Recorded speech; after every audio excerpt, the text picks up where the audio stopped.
A'udzubillahi minasyaitonirrajim. Bismillahirrahmanirrahim. Assalamualaikum warahmatullahi wabarakatuh. Alhamdulillah wassalatu wassalamu ala Rasulillah wa ala alihi wa sahbihi wa mawalah. A'udzubillahi minasyaitonirrajim. Ya ayyuhalladzina amanu ruk'u wasjudu wa'budu rabbakum waf'alul khaira la'allakum tuflihun. Ayat yang barusan kita bacakan tadi, di sana Allah Subhanahu wa taala mengajak kita menjadi pribadi-pribadi yang beriman. Ya ayyuhalladzina amanu ruk'u, beriman kepada Rabb kita dan memperbanyak ruku kepada Rabb kita. Wasjudu, dan sujud kepada Rabb kita. Wa'budu rabbakum, dan beribadah kepada Rabb kita. Indah sekali kalimat ini, bagaimana Allah Subhanahu wa taala mengajak kita, menyuruh kita senantiasa menjaga kekuatan iman dalam diri kita. Ramadan datang menyapa kita untuk menguatkan iman kita. Ramadan datang menyapa kita agar senantiasa menjaga kekuatan iman yang ada di dalam diri kita. Karena ketahuilah, iman itu bisa usang, iman itu bisa berkurang, dan bahkan iman itu bisa hilang.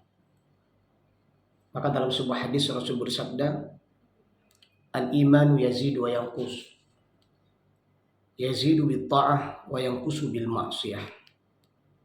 Iman itu bisa bertambah dan bisa berkurang. Bertambahnya kekuatan iman adalah ketika kita banyak melakukan ketaatan. Masya Allah.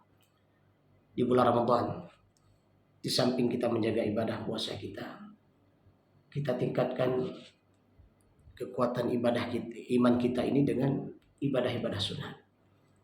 Maka ketahuilah, ibadah wajib dan ibadah sunat yang kita laksanakan di bulan Ramadan ini sesungguhnya insya Allah akan dapat menguatkan kekuatan iman yang ada di dalam diri kita.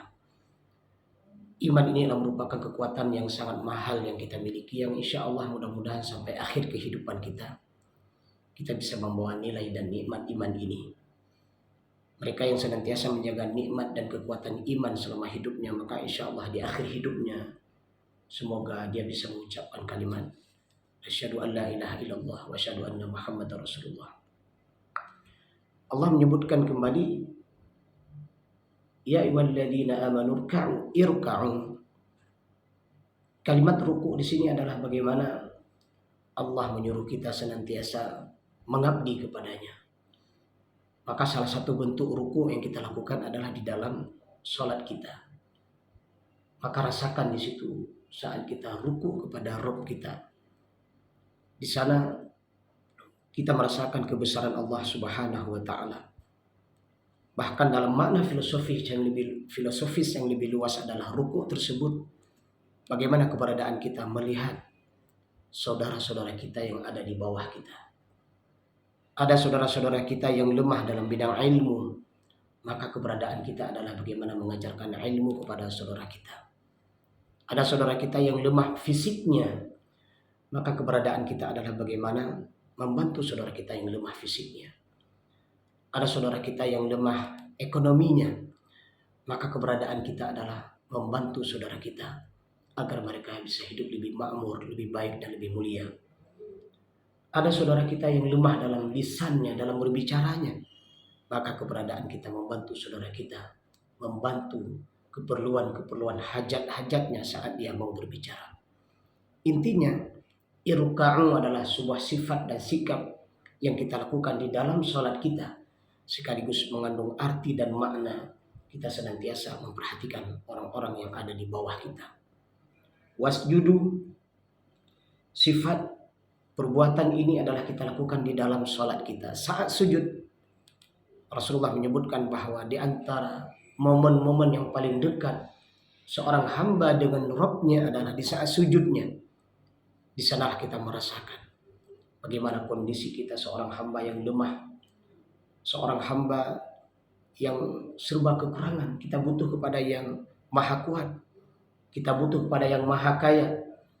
Di saat sujud itulah banyak hajat-hajat kita, doa-doa kita panjatkan kepada Rabb kita. Sekaligus mengandung makna saat sujud ini bahwa kita ini yang sebelumnya diciptakan dari tanah, maka kita juga akan kembali kepada tanah di alam barzakh, di alam kubur nantinya sebagai tempat transit awal seseorang setelah tidak lagi hidup di dunia. Ketika dia akan menuju ke alam akhirat, maka alam kubur adalah merupakan sebagai tempat transit dia menuju kepada alam yang abadi di akhirat nantinya. Dan kelak semoga kita mendapatkan surga Allah insyaallah. Wa'budu rabbakum, Allah kuatkan lagi, sembahlah Tuhanmu. Artinya apa? Salah satu visi dan misi terbesar kita adalah bagaimana kita menjadi hamba-hamba yang beribadah kepada Rabb. Wa ma khalaqtul jinna wal insa illa liya'budun. Maka tidaklah diciptakan jin dan manusia kecuali hanya untuk beribadah kepada Rabb kita, memurnikan akidah kita, memurnikan tauhid kita, hanya menyembah Allah yang satu. Qul huwallahu ahad, Allahus samad, lam yalid wa lam yulad wa lam yakul lahu kufuwan ahad. Iyyaka na'budu wa iyyaka nasta'in. Tuhan adalah Tuhan yang satu yang tidak beranak dan tidak diperanakkan. Tempat kita memohon, tempat kita meminta segala hajat dan keperluan kita. Selanjutnya adalah waf'alul khaira. Allah kuatkan lagi dengan amal saleh. Waf'alul khaira artinya kerjakan amal-amal yang baik. Kerjakan amal-amal yang bermanfaat. Yang amal itu memberikan kebaikan pada diri Anda dan orang-orang dan alam yang ada di sekitarnya. Di ujung ayat Allah menyebutkan la'allakum tuflihun. Masya Allah. Beriman kepada Rabb kita, senantiasa ruku dan sujud kepada Rabb kita, menjaga kekuatan ibadah kepada Rabb kita, dan banyak melakukan kebaikan, baik itu kebaikan pada diri kita, pada masyarakat kita, pada bangsa, agama, dan negara kita. Di ujung ayat Allah menyebutkan sifat dan sikap yang mulia seperti itu, engkau akan mendapatkan keberuntungan. Keberuntungan di dunia dan insya Allah masuk surga di akhirat nantinya. Semoga ayat yang kita bacakan ini memberikan semangat dan sugesti kepada diri kita menjadi orang-orang yang beruntung dan mendapatkan kebahagiaan, ridha Allah, sayang Allah kepada kita. Di dunia kita mendapatkan kenikmatan dan di akhirat dan mendapatkan nikmat surga dari Rabb yang Allah berikan kepada kita. Semoga bermanfaat. Alhamdulillahirabbil alamin. Subhanakallahumma wa bihamdik, asyhadu an la ilaha illa anta, astaghfiruka wa atubu ilaika. Assalamualaikum warahmatullahi wabarakatuh.